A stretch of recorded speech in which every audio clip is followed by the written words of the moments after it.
Hi అండి అందరికీ. రోజు వచ్చేసి పిడత కింద పప్పు చేసామండి. సో ఇంట్లో ఉన్న ఇంగ్రీడియంట్స్ తోటే మనం సింపుల్గా చేసుకోవచ్చండి రెసిపీ. ఇదేమి బయటికి వెళ్ళి ఏమీ తేవక్కర్లేదు. మనం అప్పటికప్పుడు మన ఇంట్లో ఏమైతే ఉన్నాయో అవన్నీ ఇంగ్రీడియంట్స్ ఏమైతే ఉన్నాయో అవన్నీ వేసుకొని చేసుకోండి మీరు. సో చాలా బాగా వచ్చింది రెసిపీ అయితే. మీరు కూడా చూసి ట్రై చేయండి. ఎలా ఉందో నాకు కామెంట్ సెక్షన్లో కామెంట్ చేయండి.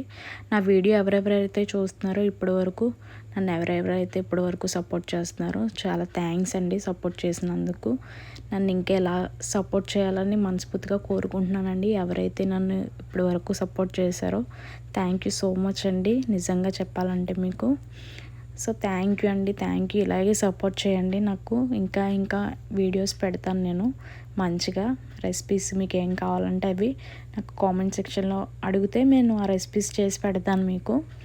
ఏమైనా నా వీడియో ఇప్పటి వరకు చూసినందుకు లైక్ చేయండి, షేర్ చేయండి, సబ్స్క్రైబ్ చేసుకోండి. పక్కనున్న బెల్ ఐకాన్ క్లిక్ చేయండి. ఎప్పుడైతే మీరు నా బెల్ ఐకాన్ క్లిక్ చేస్తారో నా నోటిఫికేషన్స్ అన్నీ మీకు వస్తూ ఉంటాయండి, నా వీడియోస్. ఓకేనండి. థ్యాంక్ యూ సో మచ్ అండి ఇప్పటి వరకు. సో చాలా బాగుంది అంటున్నాను నేను అక్కడ. నిజంగా చాలా బాగుందండి రెసిపీ. ఒకసారి మీరు కూడా ట్రై చేసి నన్ను కామెంట్ సెక్షన్లో కామెంట్ చేసేయండి. ఓకే అండి, బాయ్ అండి. ఇప్పటి వరకు సూపర్ ఉందండి నిజంగా రెసిపీ అయితే. చాలా చాలా బాగుంది. ఒకసారి మీరు కూడా ట్రై చేయండి.